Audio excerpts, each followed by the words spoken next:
Pirmā pasaules kara laikā Vācijas armija savā kontrolētajā Ziemeļkurzemē izbūvēja vairāk nekā 200 km šaursliežu dzelzceļa. Vispirms savām vajadzībām, vēlāk tie kļuva arī par pasažieru maršrutiem. Šoreiz piestāsim Valdgales stacijā, kas reiz bija mēzgla punkts, kur sazarojās līnijas 4 virzienos – uz Ventspili, Stendi, Mērsragu un Roju. Dosimies arī dažos atzaros un raudzīsimies, kā klājas reiz tik greznajai koka ēkai Pļavās, uzzināsim, kādi atmiņu stāsti saistās ar Valdemārpils staciju.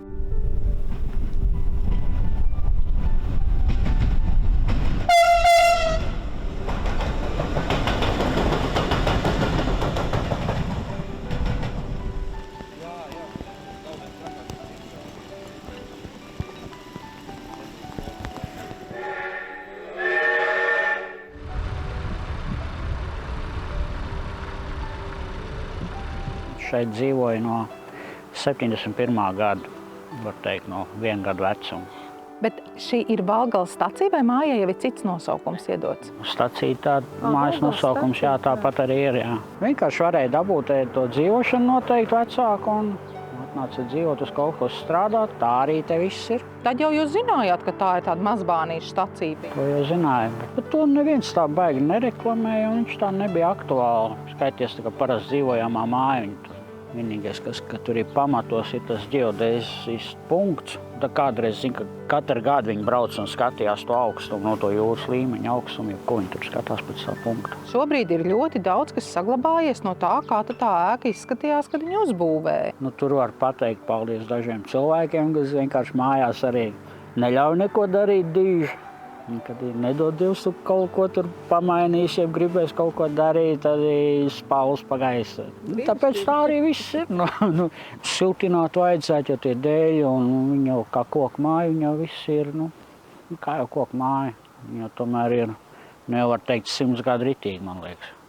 Nomainīts ir, jā, jumts ir nomainīts. Praktiski viss telps, viss augstie griesti ir 3,20 griesti. 2 istabās ir zemie griesti ielikt, lai siltāks, bet doma jau ir, ka it kā moškiņas ņemt ārā un atstāt tos augstos visus. Te tāds baigais dārs nebija. Te bija, var teikt, tā ceriņa. Te arī šajā galā bija tā ģimene, kas te dzīvoja. Viņš arī bija tāds onkulīts ar saviem knifiņiem, un viņš visu laiku gaidīja, ka nāks vilciens atpakaļ. Viņš saka, jā, te bija jau no Jelgavas atbraukuši un būs atpakaļ vilciens.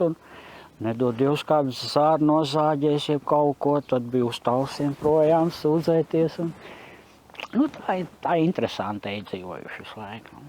Tomēr jūs meklējāt kaut ko tādu vēsturi par to, un tomēr interesē par to vēsturi. Jā, tad, kad kaut kur parādās Taulas autos, ka viss slavēs, tomēr Taulas autos, labi, bet šitien taču it kā bija svarīgākas lietas.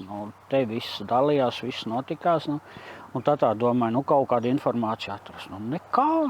Ir Taulas Dunda, viss kaut kas ir, bet tieši tā Valdgales stacija tikpat, kā viņa būtu kaut kāda slepenā bāze, nav. Nav neko, mēs Tomam paprasīsim. Jā, faktiski Valdgale ir būtiskāka nekā Taulas un Dundaga un tā tālāk, jo Latvijā ir diezgan maz tādu dzelzceļa staciju. Ir Daugavpils mums, ja. Rīgā bišķiņ vairāk, jā, Gulbene, kur ir 4 virzieni. Mums ir vēl tādas stacijas, no kurienes var braukt 3 virzienos, bet kur 4 virzienos, tādu mums faktiski vairs nav daudz, ja. Protams, tas primārais ir mazbānītis, jeb šaursliežu dzelzceļš no Stendes uz Mazirbi. Gandrīz paralēli ar tā būvniecību, nav precīzi dati, bet domājams, ka 16. vai 17. gadā, jebkurā gadījumā, viens dzelzceļš no Valdgales, tā kā uz Talsu pusi, atzarojās uz Engures ezeru. Tie ir militāri raksturi. Tad bija Valdgales stacijas ēka uzbūvēta, Vācijas okupācijas, ja vāri, ja visdrīzākais militārie dzelzceļnieki izskatās pēc tāda tipa būvis, bija uzcelta. Arī koka konstrukcijas ēka mazliet garāka par šo, bet tā nodega 1921. gadā. Brīnumainā kārtā diezgan daudz fotogrāfiju no tās ir saglabājies. Ja nemaldos, tas bija 1923. 24. budžeta gads, jo toreiz visu mērīja budžeta gados, informācija precīzāk par kādiem datumiem nav, uzbūvēja šo ēku. Varbūt ne pārāk lielu, jo te nebrauc daudz pasažieru. Tals tepat blakām ir, un tur jau tā galvenā cilvēku koncentrācija.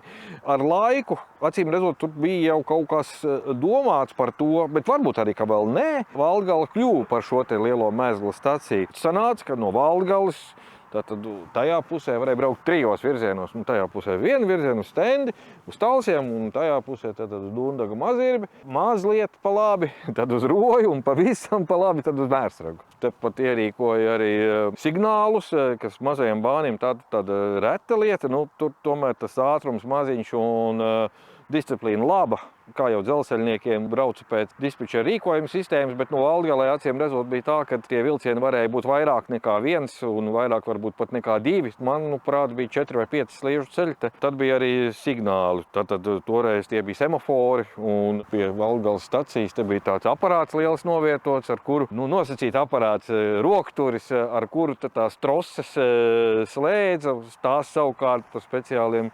ritenīšiem tur bija pagarināts un savienots ar semaforiem. Tas nozīmē, ka vilciena vadītājs zināja, vai drīkst iebraukt stacijā vai nedrīkst. Tie 20. gada sākuma projekti tādi ļoti nosacīti. Tur, ja arī kāds arhitekts tika pieaicināts, tad visdrīzākais tas bija Latvijas dzelzceļa virsvaldes kāds tehniķis.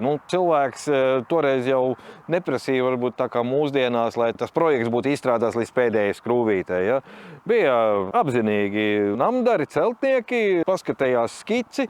Tad jābūvē tā, tad tur ir starpsiena, šķērsiena vai balsts, tad mums viņš ir jāieliek tā, lai viņš tur turās. Vēl turās izskatās, jā. Latgalē tad tā kustība bija intensīva, un tad arī paredzēta vieta, kur no sava darba kabineta, ja dežūranta telpas, dežūrants var redzēt, vai vilciens tuvojās stacijai vai nē. Tā izbūvīta. Latgalē es atceros tā, ka man tēvs bija dzelzceļnieks, un es bieži burzījos, tur man draudzene bija, stacijā dzīvoja, un tad es atceros, kā tur bija. Tur bija dežuranti, sēdēja liela stacija. Stacija, es sapratu tā, ka viņi bija tie, kas koordinēja, uz kurām sliedēm iet, bija pat tā, ka aiz stacijas tāda, varbūt kilometri, tādā uzbērumā apturēja vilcienu. Tad konduktors izgāja no vilciena ārā, viņam bija tāda soma, tāda būda, tad viņš iegāja, ieštepselēja, uzgriez un prasīja atļauju, vai es varu pārlikt sliedes, pārmīs uz tādām un tādām sliedēm, ka viņš brauks tur. Vai nenākas pretī, vai kā, vai ne. Tad tur vēl bija tāds atzars pirms Latgales. Es nezinu, kā viņu nosauc, vai parks, vai kā. Un vienmēr gribējās tur aiziet un kas tur ir. Tur izrādās lokomotīva apgriež otrādi. Pa 180 grādiem, jā. Tā tur tāds bija. Paslēps spēlē, un tad nāca Grinvalds, Laumai, tā draudzene man bija Lauma, te izdzina ārā. Grīnvalds, tas stacijas priekšnieks? Jā, tur tā nevarēja daudzīties. Man pat arī neļāva tur, ja es gāju pie Laumas, tad tur pagar staciju un locīties nebija ļauts, ja paspruk kādreiz trakuma. Tad tā. Drošības dēļ droši. Droši vien, jo vilcieni tur gāja un krustojās, un vilcieni daudz pasažieru un kravas vilcienu un veda, un tā kā tur nevarēja tā.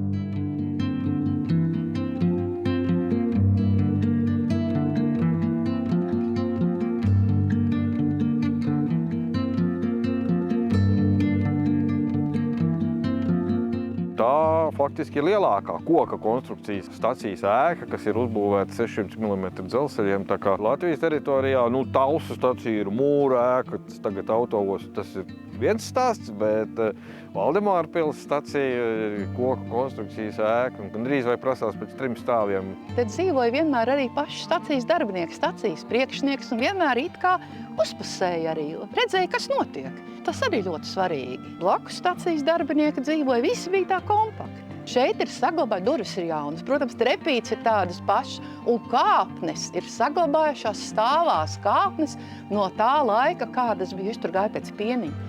Pat augšā, jā? Jā, ka tante kādreiz nebija lejā.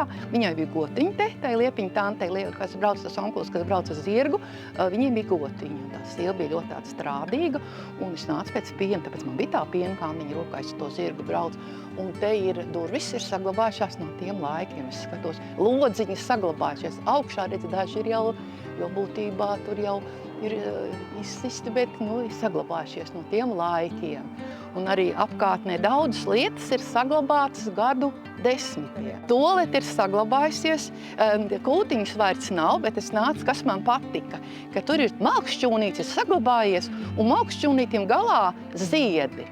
Nu, skaisti, ja?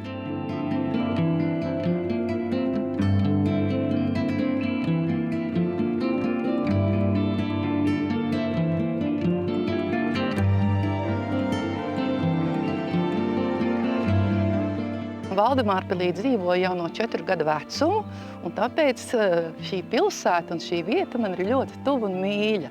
Un manuprāt, ka dzīvē ir ļoti svarīga ne tikai vieta, bet cilvēki, kas tur dzīvo. Tieši tas kontakts ar cilvēkiem, tā saziņa, tas acu skatiens. Un tieši šī vieta stacija ir tāda vēsturiska vieta, kur es atceros arī no savas bērnības. Es te netālu dzīvoju. Šī ēka ir saglabājusies tāda, kāda tā bija arī senāk. Pat krāsa ir tāda bijusi. Es atceros, man bija kādi 5 gadiņi, kad pirmo reizi kopā ar mammu braucu ar vilcienu. Bet iespaidi bija tik unikāli, ka es vēl šodien tos atceros. Mēs iekāpām šajā vilcienā un braucām uz Talsiem pie acu ārsta. Un pa ceļam es aizmigu. Un pamodos, bet Talsi vēl nebija. Es prasīju mammai, kad te būs Talsi. Viņa saka, tūlīt būs. Un brauciens ilga gandrīz 2 stundas. Padomājiet, tagad ar autobusu, cik ātri mēs aizbraucām. Mums bija 2 tādas ļoti sirsnīgas pasnieces. Viena bija Almiņas tante, viņa arī nes mums. Viņa vienmēr dziedādām gāja nes pastu, un otra bija Anniņas tante, Grāvera Anniņa. Abas ļoti jaukas sievietes, bet man taisina Almiņas tante nes pastu. Un viņas nāca šeit, sagaidīja vilcienu ar lielām pastu somām, saņēma avīzes un vēstules un iznēsāja ļaudīm. Tātad tā bija tā vieta, kur cilvēki satikās. Man mamma strādāja slimnīcā par saimnieci, un bieži vien tas bānītis bija arī tāda vieta, kad piemēram piedzima jaundzimušs bērniņš. Tad māsiņa vai vecmāte atnāca ar jauno māmiņu uz staciju, pavadīja, jo tā bija jāpavad noteikti vienmēr, un to bērniņu aizveda mamma aizved uz mājām ģimenē. Tātad tā vieta, tā stacija bija tāds centrs. Un man prieks, ka arī šodien šī vieta ir tāds, nu varētu teikt, arī vēsturisks centrs, kas tiek saglabāts arī mūsu jaunajā paudzē. Mums ir skolā ir kādas turismu sacensības, te vienmēr ir tāda vietiņa, kur arī orientēšanās rīkot, vienmēr es pat esmu bijusi arī šajā kontrolpunktā. Tad mēs bērniem izstāstam par šo te vietu. Te ir bijuši ugunskuri barikāžu laikā, un ka tā vēstures elpa dzīvo arī šodien. Un tas ir tas būtiskākais, ka mēs mazpilsētā to spējam saglabāt. Mēs nevaram atdot to, kas varbūt ir bijis, bet mēs varam to, kas mums ir tagad, dot tālāk un stāstīt, neuzspiežot. Nu, padomu laikā te bija arī ceļdaļas kantoris, un tad bija arī muzejs vienu brīdi. Prokopoviča muzejs. Ēriks Prokopovičs bija mūsu Valdemārpils īpašos komitejas priekšsēdētājs, interesējās par vēsturi, un tad viņš aizgāja pensijā, viņš jau visu mūžu vāca materiālus. Tad viņš arī tur ierīkojas, bija muzeja, bet laiks iet, un Ērika vairs nav mūsu vidū, bet ļoti daudz viņa savāktie materiāli ir Talsu muzejā, un ļoti daudz savus bildītes bija atdevusi Prokopovičam Ērikam. Ja? Tas bija tiešām cilvēks ar tādu deksmi, tādam ir jābūt, ja? Lai to vēstures auru saglabātu. Te nebija vispār durvis, tās durvis iekārtoja, man liekas, pat Prokopovičs, kad bija tas muzejs un vajadzēja. Ja būtu arhitektūras piemineklis, tad būtu jāatjauno, jo es vienmēr par to domāju, ka ēkai ir jābūt tādai, kāda viņa bijusi arī. Bet cilvēki domā, cik ir iespējas, katrs domā, kā viņam ir labāk un siltāk. Logi ir jāmaina un priecājamies par to, ka ir saglabāts. Man likās, ka te vienmēr bija dzīvība. Vienmēr kaut kas jauns, vienmēr kaut kas tāda, jo vilciens jau atnes vienmēr emocijas. Ja?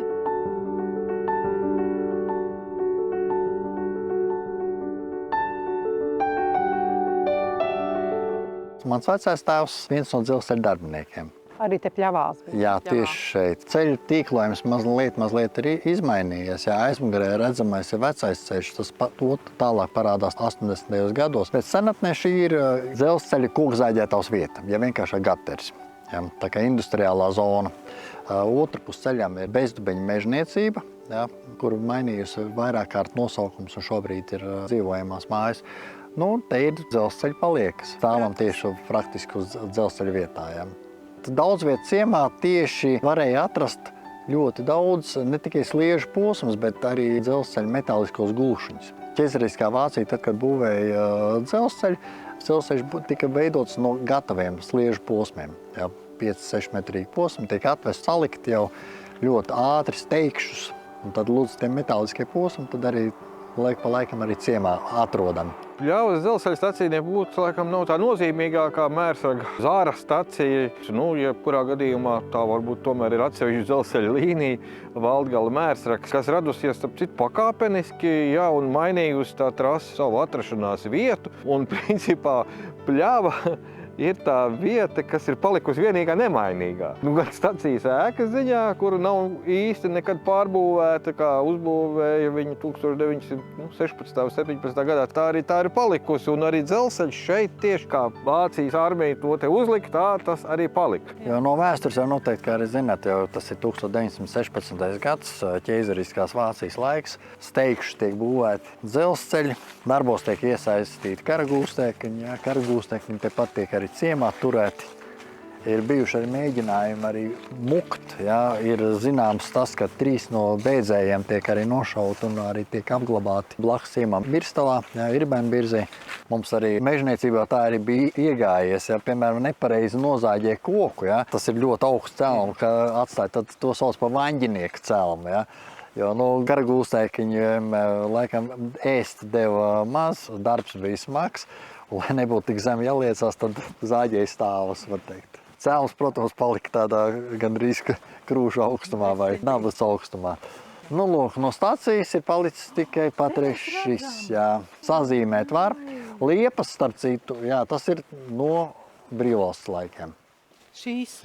Viņas tolaik tika koptas, apzāģētas, lapotni tika veidot, bet pēdējos gados jau ir aizgājušas privāti īpašums, kur tie īpašnieku tiesības tur nevar saprast. Te, protams, ir jau aizaudzis. Bet te ir arī tomēr kāds parūpējies? Jā, tas neesmu es, to veido mūsu sajietnama vadītāja Dina Bērziņa, tā kā arī iedzīvina kaut ko informatīvs tāds stends. Nosaukumi ir mainījušies daudzkārt. Pirmais no nosaukumiem, kas parādās, tas ir plavena, loģiski vāciskais.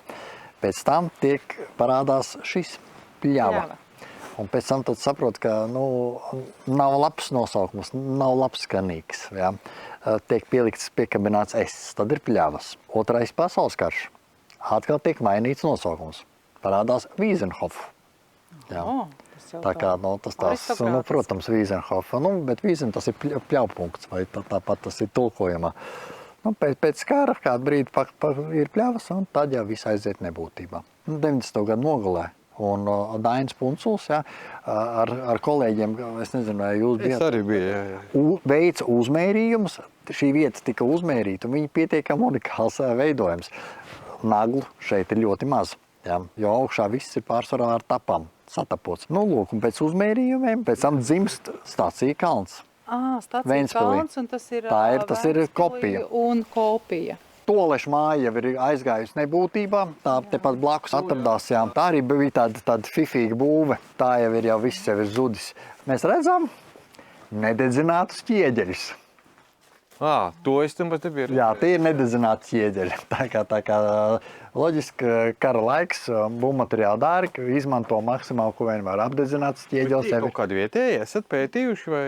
Tas nav pētīts, bet es pieņemu, ka jā. Tā kā tepat arī kaut kur vietēji meistari darinājuši un no tiem arī ķepsēts. Kurā vietā, kas atradās grūti, priekšējā daļa loģiski ir uzgaidāmā telpa, varam tur arī ieiet iekšā apskatīt. Bet te viesmīlīgi, čau, welcome. Tagad ir pīpēts. Šī ir uzgaidāmā telpa. Kases lodziņš vēl ir saglabājies, kurā vietā ir bijis. Es domāju, ka tas trīnīšu konstrukcija tā ir līdzīga tā kā toaletē, vai ne? Ka tā mazā līste virsū ir tas savienojums. Pēc iespējas ātrāk. Jā, tas tāds tipisks viņu vāciešu. Te ir, protams, lieta jumta konstrukcija vienkārši ir tāda vēl saglabājusies. Šur tur jau vīd cauri, bet, ja gribētu glābt šo būvi, tad ir pēdējais laiks, ja ne, tad aizies arī šī nebūtībā, tā kā. Nekas nav mūžīgs vairāk kā 100 gadi. Jo, reku ir, piemēram, tur jau var redzēt, ka jau ķieģeļus jau skalo ārā. Jo, kā jau minēja, ka tie tomēr ir nededzinātie, tad viņi jau tomēr izšķīsta. ceļš te ir blakus, ja kāds kaut ko nākotnē gribētu veidot, te vienkārši ekscelenta vide. Ja? Un tad būtu 2 stacijas saglabājušās, viena kopija un viena oriģināla. Skumīgi ir tas, ka īstenībā šo būvi es esmu arī piedzīvojis, un bērnībā es esmu šeit arī bijis, jo šeit tika apdzīvot līdz 80. gadu beigām. Ja? Viņi tika apdzīvot, un pēc tam jau tā kā 90. jau vairāk saimnieks it kā aizgāja viņu solē, un tad. Un kādu jūs atceraties to ēku? Skaistu.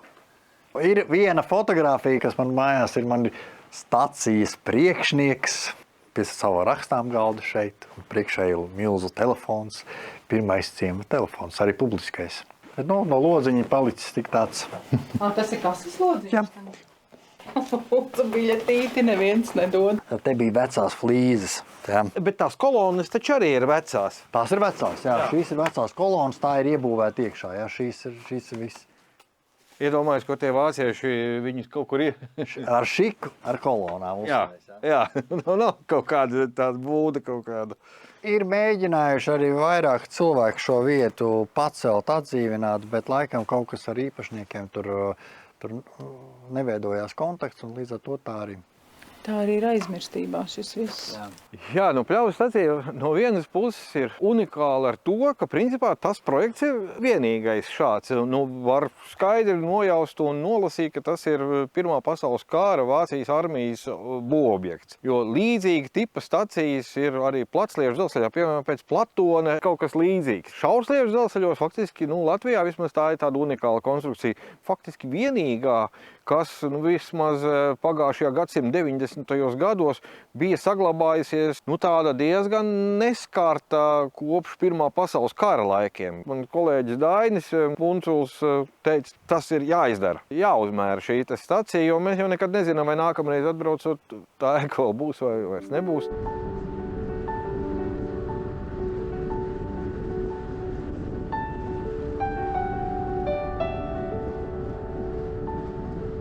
Un kas tad te bijusi? Te arī bijusi ieiet cauri, var iziet visai mājai pa šejienu un tai pusē iziet ārā.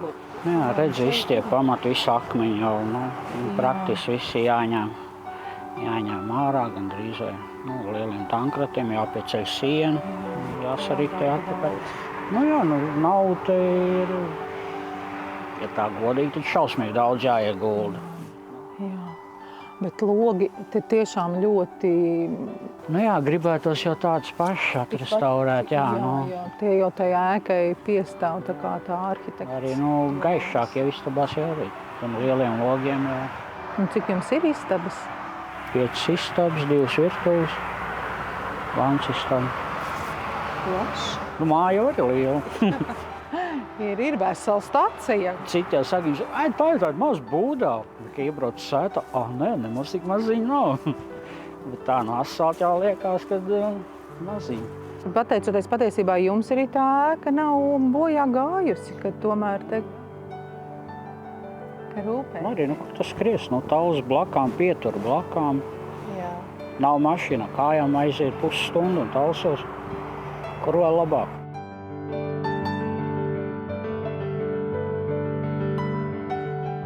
Nākamajā raidījumā tiksimies stacijā, dosimies Tukuma Jelgavas virzienā, pieturēsim Slampē, Džūkstē un Brakšķos.